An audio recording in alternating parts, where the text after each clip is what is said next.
Okay, happy Sunday racing bayang karerista. Shoutout lang tayo saglit. Shoutout kay Boss Mac Hernandez ng Walang Iwanan at Walang Luwangan Group. At happy racing sa iyo, boss. Shoutout na rin kay Boss Boying Balmes, and happy racing kay Consi Darwin Awisia at Consi Ninong Rodlack Samana. Pagbate galing kay Boss JR Kabansag. At shoutout na rin sa iyo, Boss JR. At yun nga, Sunday racing, 7 karera tayo. Start time ng race 1 alas 2 ng hapon, Metro Turf. Okay, so simulan na natin yung mga giya natin para sa araw ng linggo, January 12. Okay, race 1 tayo. Start ng winner take all, 3-year-old and above maiden race. Distansya 1,400 meters. Okay, pahirapan karera agad to, no? At alam nyo naman, pag non-winner, halos lahat may panalo yan. Okay, first choice natin, numero 1, Enough is Enough, Mark Angelo Alvarez yung re-renta dyan. At medyo may inam naman yung mga huling takbo nito. So tingin ko malaki panalo, no? Medyo batak na rin sa grupo tong kabayong to. Second choice natin yung kalahok numero G's na si Cole is Right. Jeff Bakaykay naman yung gagabay dyan. Medyo maganda rin yung tempo nito sa barrier niya. At tingin ko may mainam din yung linyada nito, no? At third choice natin dito yung kalahok numero 9 na si Sega Tulin, sasakyan ni AR Villegas. Okay, so sa race 1, first choice numero 1, Enough is Enough. Second choice numero G, Cole is Right. At third choice numero 9, Sega Tulin. Okay, race 2 tayo. Start ng pick 6, class 5-5 placers, 1,400 meters ang distansya. First choice natin dito, kalahok numero 6, Magnum Force. CL Admin ko lang yung re-renta dyan. Isang deremating kabayo. At baka mapabor yung distansya sa kanya, no? At yun nga, wag lang masyadong maiwan. Tingin ko malaki panalo. At second choice na rin natin yung kalahok numero 2 na si Space Jam. Gagamayan naman yan ni Boji Henson. Pwedeng iuna, pwedeng isunod tong kabayong to. So siya yung napipisil na malalimado rito. Second choice natin yan, numero 2, Space Jam.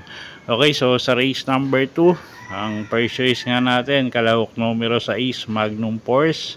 Second choice, kalahok numero 2, Space Jam. Okay, next race tayo, race 3, start ng pick 5, class 4, 16 to 21 bracket. Distansya natin 1,400 meters. Anybody's race to, no? Lahat to may panalo. First choice natin, kalahok numero 7, Beltuna.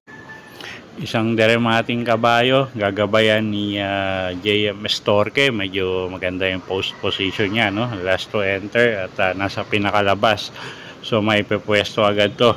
Second choice, kalahok numero 4, Raga Muffin. Sasakay naman yan ni Berjomel Galieta.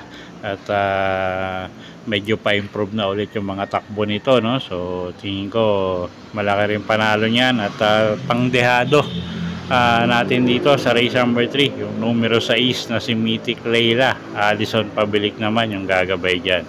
Okay, so sa race 3, first choice nga, numero 7, Beltuna. Second choice, kalahok numero 4, Raga Muffin. At third choice, pandehado, numero 6, Mythic Layla. Okay, race 4 tayo. Start ng pick 4, class 4, 28 to 33 bracket. Distansya 1,400 meters. Anybody's race na naman to. At mixed group to, imported local, no? So first choice natin, kalahok numero 4, Magandang Dilag. Noel Lunar yung re-renta dyan. At siya yung may pinaka best time dito sa grupong to, no? At siya nga yung pang-primera natin. At medyo siya rin yung pinakasanay sa mabigat na laban dito. So first choice natin yan, numero 4, Magandang Dilag. Second choice, kalahok numero 1, Alibaba. GL Shego Jr. naman yung sasakay dyan at medyo mainam din yung huling panalo nito. Okay, so sa race 4, first choice numero 4, Magandang Dilag. Second choice numero 1, Alibaba. Okay, race 5 tayo. Na class 5, 6 to 10 bracket, 1,400 meters ang distansya. First choice natin dito, kalahok numero 2 na si Beautiful Day. Pati dilemma ulit yung re-renta dyan at tingin ko mag-uumento, no? At medyo pa-improve na yung mga takbo niyan. So first choice natin yan, numero 2, Beautiful Day. Second choice, kalahok numero 3 na rin na si Oktubre 14, JB Hernandez na yung re-renta dyan. Medyo mababa na rin sa grupo yan at gandang pagkakataon na para manalo si Kabayo. At pangdehado natin dito, pwedeng pangsama sa exotic yung kalahok numero 4 na si Mount Amandiwing. Sasakay naman yan ni JMS Torque. Okay, so sa race 5, first choice numero 2, Beautiful Day. Second choice numero 3, Oktubre 14. At pangdehado, kalahok numero 4, Mount Amandiwing. Okay, race 6 tayo. Class 4, 22 to 27 bracket. Distansya, 1,400 meters. First choice natin, kalahok numero 2, Viva de Oro. AR Villegas yung gagabay dyan. At napakaganda ng kondisyon nitong kabayong ito ngayon, no? At yun nga, nakita nyo naman yung mga takbo nito kahit mabigat yung laban. Lumalaban, no? So, first choice natin yan, kalahok numero 2, Viva de Oro. Second choice, kalahok numero 5 na rin na si Batang Kangkalu. Sasakay naman niya ni Alison Pabilik. At siya yung tingin natin pwedeng magbigay ng magandang laban sa numero 2. Okay, so sa race number 6, first choice nga numero 2, Viva de Oro. Second choice, kalahok numero 5, Batang Kangkalu. Okay, race 7 tayo. Class 5, 11 to 15 bracket. Distansya, 1,400 meters. Okay, paratingan, anybody's race. First choice natin dito, yung kalahok numero 7 na rin na si Doña Chichay. Lester F. Desus yung sasakay dyan. At siya nga yung first choice natin. Gamay naman ni Lester ito. So, tingin ko wala magiging problema. Second choice, kalahok numero 1, Flywheel. Sasakay naman yan ni CL Advincula. At medyo pag tumakbo rin ng maayos to, no? May panalo rin. At siya nga yung second choice natin.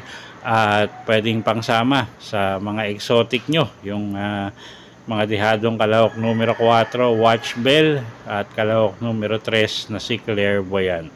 Okay, so sa race 7, first choice nga numero 7, Doña Chichay. Second choice, kalahok numero 1, Flywheel. At pwedeng pangsama sa mga exotic nyo yung kalahok numero 4, Watch Bell. At kalahok numero 3 na si Clairvoyant. Okay, so yun po yung mga giya natin para sa araw ng linggo, January 12, 2025. Sana po yung makatulong sa pagpili nyo ng mga tatayaang kabayo. Inulit ko po, kayo pa rin po masusunod kung saan nyo itataya yung pinagpaguran yung pera. Good luck po. Happy Sunday racing, bayang karerista.